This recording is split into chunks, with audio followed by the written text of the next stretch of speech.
स्वागत है आपका इंडिया न्यूज पंजाब हिमाचल और मैं हूं आपके साथ मुस्कान हुसैन। बुलेटिन की शुरुआत करेंगे बड़ी खबर के साथ। बता दें कि भारत के जैवलिन थ्रो नीरज चोपड़ा ने इतिहास रचा है और अमेरिका के यूजिन में भारत ने इतिहास रचा है। बता दें कि 88.13 मीटर भाला फेंककर सिल्वर मेडल हासिल किया है और 18वीं वर्ल्ड एथलेटिक्स में सिल्वर मेडल जीता गया है। इस वक्त की बड़ी खबर बता दें कि भारत के जैवलिन थ्रो नीरज चोपड़ा ने इतिहास रचा है और 19 साल बाद देश को इस चैंपियनशिप में मेडल मिला है।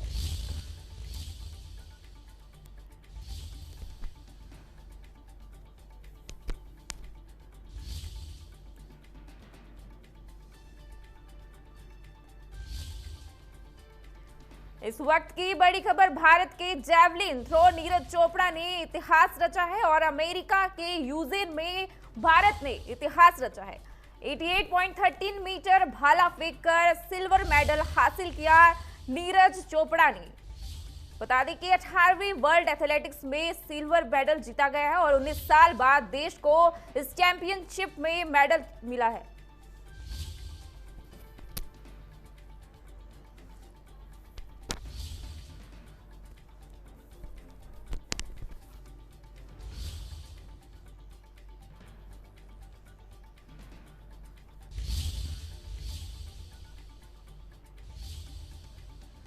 इस वक्त की बड़ी खबर भारत के जैवलिन थ्रो नीरज चोपड़ा ने इतिहास रचा है। अमेरिका के यूजेन में भारत ने रचा इतिहास।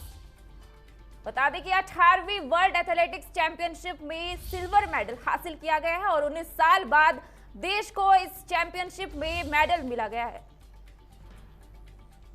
इतिहास रचने के बाद प्रधानमंत्री नरेंद्र मोदी ने भी बधाई दी है।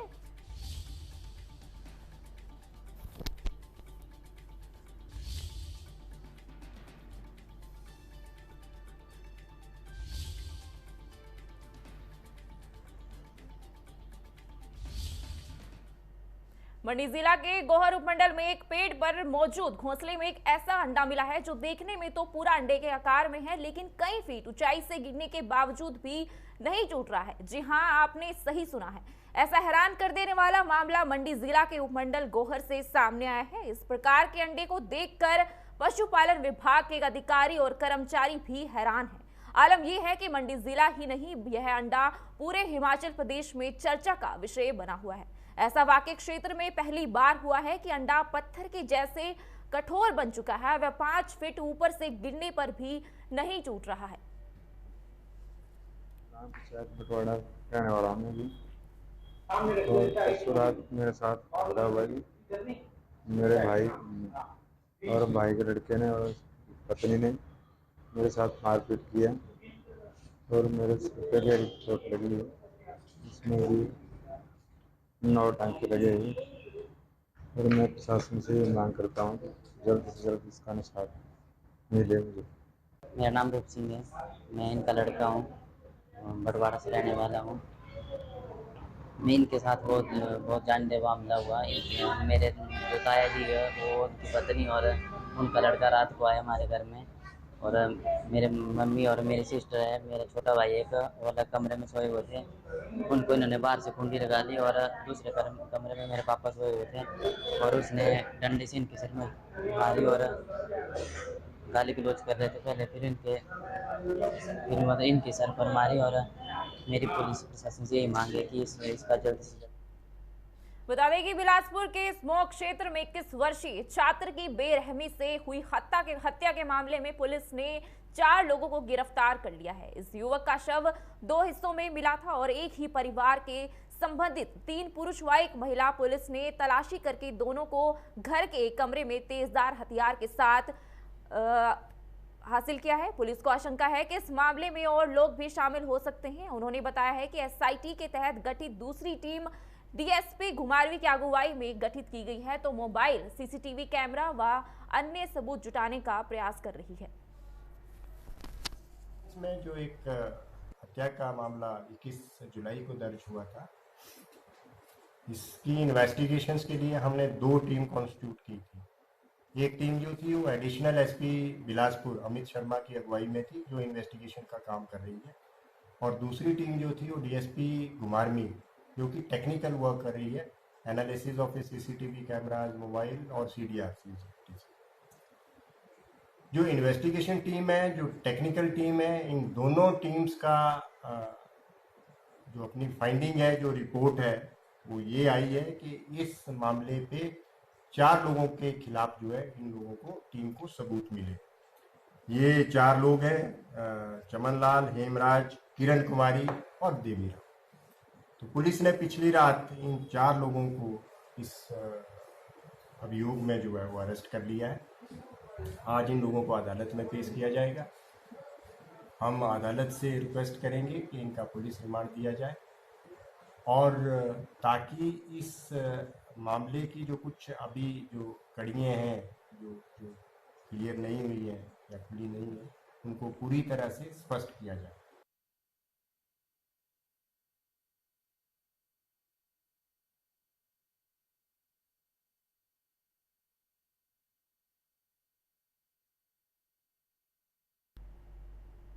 बीते दिन पालमपुर के साथ लगते भट्टू समला में एक सर्विसमैन लीग का सम्मेलन रखा गया, जिसमें मेजर विजय सिंह मनकोटिया ने मुख्य अतिथि के रूप में शिरकत की। इस कार्यक्रम में भारी संख्या में पूर्व सैनिकों ने भाग लिया। वह कार्यक्रम के दौरान मेजर विजय सिंह मनकोटिया ने प्रेस वार्ता में जानकारी देते हुए बताया कि आज देश की हालत खराब हो रही है और आज हिमाचल की सरकार अपने प्रदेश पर बिल्कुल भी ध्यान नहीं दे रही है। अब विधानसभा के चुनाव नजदीक आ रहे हैं, तो इस दौरान मौजूदा सरकार के दौरे भी शुरू हो गए हैं। साथ ही उन्होंने केंद्र सरकार पर भी निशाना साधा है। मनकोटिया जी, जिस प्रकार आज सैनिकों के हकों पर, मानव अधिकारों की रक्षा के बारे में आज ये प्रोग्राम हुआ है, हम चाहते हैं कि आप दर्शकों को कुछ बताएं इसके बारे में। ये जो आज सम्मेलन रखा गया, ये वार्षिक सम्मेलन है पालमपुर यूनिट का। जो हमारी इंडियन एक्स सर्विसेज लीग है, ये व्यापक रूप से पूरे हिंदुस्तान में छाई हुई है और एक ऐसा संगठन है जिसको भारत सरकार ने भी मान्यता दी है और राज्य सरकारों ने भी मान्यता दी है। और हर वर्ष हम चाहते हैं कि जितनी भी हमारी हिमाचल प्रदेश की यूनिट्स हैं, कि हमारी शाखा है ये हिमाचल की, ये मार्च से लेके जून जुलाई महीना तक ये जगह जगह जो यूनिट्स हैं ये अपनी बैठकें करती हैं। तो इस संदर्भ में पालमपुर यूनिट का, जिसके चेयरमैन श्री हमारे वकील साहब CD सिंह गुलेरिया जी हैं, और जिसके आप सलाहकार सेवानिवृत्त होकर आए हुए एक बड़े कर्मठ और माने हुए हमारे सेनानी फौज के general major general DVS Rana साहब, AVSM, SM, VSM आए हुए हैं, और इनके साथ अन्य पदाधिकारी यहाँ बैठे हुए हैं। ये सारे हैं मेरे साथ, मेरे जनरल सेक्रेटरी हैं। तो इस सम्मेलन में एक तो जो 2-2.5 साल बीते, जो समय में कोविड की महामारी ने हमें एक दूसरे से ना मिलने के लिए मजबूर कर रखा था, तो ये 2.5 साल के बाद आप समझिएगा कि पहली बार अब हम ये सम्मेलन जगह जगह कर रहे हैं।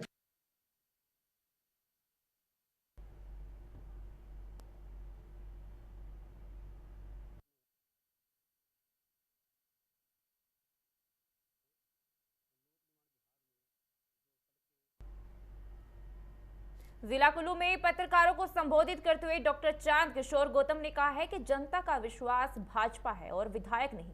भाजपा से जनता का मोह नहीं भंग हुआ है, बल्कि विधायक से मोह भंग हुआ है। उन्होंने कहा है कि बंजार में टिकट के प्रबल दावेदारी से एक है और जनता भी टिकट में बदलाव चाहती है। इस दौरान उन्होंने कहा है कि जनता का उन्हें जनसंपर्क अभियान के तहत अपार स्नेह मिल रहा है और उन्हें विश्वास है कि भाजपा का टिकट उन्हें अवश्य मिलेगा और वे जनता के बीच में अथाह विकास करेंगे। जहाँ तक मेरे जनसंपर्क अभियान का सवाल है, मैं जहाँ भी गया वहाँ जनता ने मुझे बेइंतहा प्यार दिया है और सम्मान दिया है और लगभग एकजुट होकर समाज ने मुझे स्वीकारा है। और मैं ये समझता हूँ कि जिस कदर वो आगे बढ़े हैं वो उनके दिल को छू गया है और वो दिल से स्वीकार करने लगे हैं कि अगला विकल्प यदि भाजपा बंजार में यदि कोई हमारे पास है तो वो केवल और केवल डॉक्टर चांद किशोर ही है। निस्संदेह वर्तमान परिस्थिति से तो यही दिख रहा है कि जनता की ओर से उन्हें जितना वो मिल रहा है, सहयोग मिल रहा है, या जो हमारे सर्वे की टीम की रिपोर्ट है उसके आधार पर ये लग रहा है कि वो जनता में अपना विश्वास काफ़ी हद तक खो चुके हैं। केवल प्रत्याशी के लिए जनता ने विश्वास खोया है, लेकिन भाजपा के लिए नहीं। मैं पूरी तरह से आश्वस्त हूँ, क्योंकि देखिए ये मैं पहले भी कह चुका हूँ, बाजार की जनता एक स्थानीय नेतृत्व चाहती है जो सदैव उनके साथ रहे, उनके अंग संग जिए और उनको अधिमान दे। प्रदेश कांग्रेस के प्रवक्ता राजीव किमटा ने सरकार पर निशाना साधते हुए कहा है कि आजादी के बाद पहली बार गरीबों की रोटी की थाली पर भाजपा ने टैक्स लगा दिया है। वहीं उन्होंने कहा है कि यह सरकार गरीब विरोधी है और धना सेठों को धनवान बना रही है, और कहा है कि अब तो हद हो गई है कि सरकार ने दाल रोटी पर भी टैक्स लगा दिया है। वहीं सरकार ने पेट्रोलियम पदार्थों पर 27 लाख रुपए कमाए हैं, लेकिन कांग्रेस पूछना चाहती है कि यह कमाई कहां जा रही है। इस तरह से इन्होंने आज हिंदुस्तान के इतिहास में पहली बार होगा कि जब आफ्टर इंडिपेंडेंस की खाने के ऊपर टैक्स लगाया था। 1955 में एक एक्ट लाया था कांग्रेस ने, उसमें ये रखा गया था कि जितने भी एसेंशियल आइटम्स में, चाहे फूड ग्रेन्स है, चाहे तेल है, चाहे और पदार्थ है, वो रखे गए थे। तकरीबन 200 कुछ की लिस्ट थी कि जिस तरह से सिर्फ वो उसी में था कि कोई होर्डिंग ना कर सके और कोई दुकानदार अपनी मनमानी ना कर सके, और वो टैक्स फ्री रखा था। लेकिन इन्होंने जब इनकी सरकार आई 2013 में फिर हमारा एक नेशनल फूड सिक्योरिटी बिल आया था, उसमें एसेंशियल किया गया था कि आम बच्चे को, छोटे बच्चे को भी जो है भरपूर भोजन मिला करे, और वो मिल भी रहा था। लेकिन 2020 में इन्होंने 23 सितंबर 2020 को इसको बिल को दोबारा से लाया, और विदाउट अपोजिशन जो था वो नहीं था, अपोजिशन नहीं था, और इन्होंने बिल पास कराया। और उस वक्त ये जितने भी कमोडिटीज थी, चाहे वो फूड ग्रेन्स थी, तेल थे वगैरह, वो सब जो 200 कुछ आइटम्स थी वो बाहर निकाला। आइटम्स क्या रखी उसमें? मास्क रखे, सैनिटाइजर रखे, इत्यादि रखी। ठीक है, वो भी रखनी चाहिए, क्योंकि आज की डेट में जिस तरह से कोरोना का हिसाब चला हुआ है, तो वो भी होना चाहिए था कि होर्डिंग ना हो। लेकिन अल्टीमेटली जो आपका भोजन है, भोजन तो नेसेसिटी है, वो चाहे अमीर है, चाहे गरीब है, चाहे कांग्रेस है, चाहे बीजेपी है, चाहे काला है, चाहे सफेद है, सभी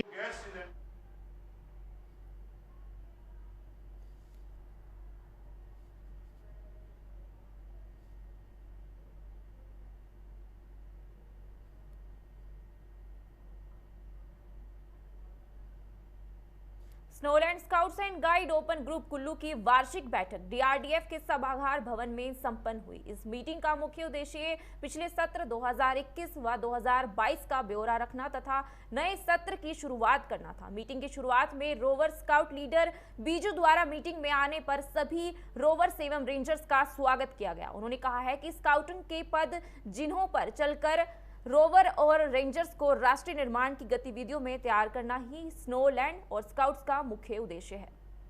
आज यहाँ पर हमारी सालाना बैठक जो है स्नोलैंड स्काउट्स एवं गाइड्स ओपन ग्रुप की हुई।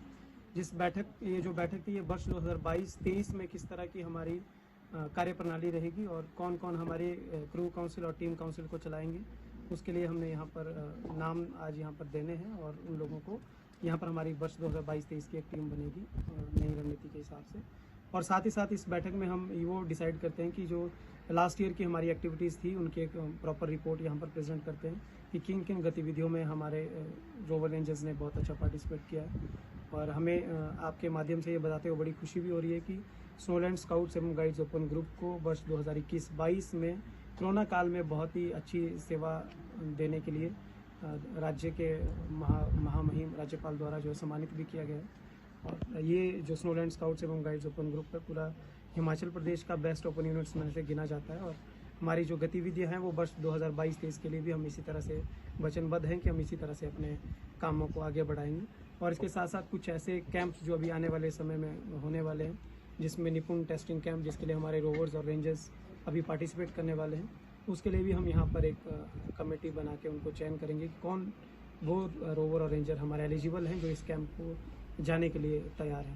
तो इस बात को लेकर आज ये बैठक यहाँ पर आयोजित। औद्योगिक क्षेत्र कालाम के कंपनी के खिलाफ कामगारों ने बीते दिन नाहन शहर में रोष रैली निकाल कंपनी प्रबंधन के खिलाफ जमकर नारेबाजी की। कामगार कंपनी के मुख्य प्रवेश द्वार के बाहर पिछले 5 दिनों से धरना प्रदर्शन पर बैठे थे, लेकिन कोई सुनवाई न होने पर कामगारों ने नाहन पहुंचकर रोष रैली निकाली व डीसी सिरमौर को एक ज्ञापन भी सौंपा है।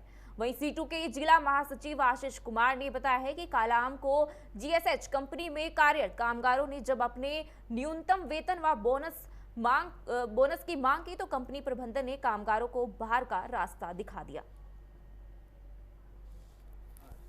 आज JHS स्वेनगार्ड लेबोरेटरीज प्राइवेट लिमिटेड जो कि कालाम खेरी तिलोकपुर रोड के ऊपर कंपनी स्थित है और पिछले काफी समय से काम कर रही है।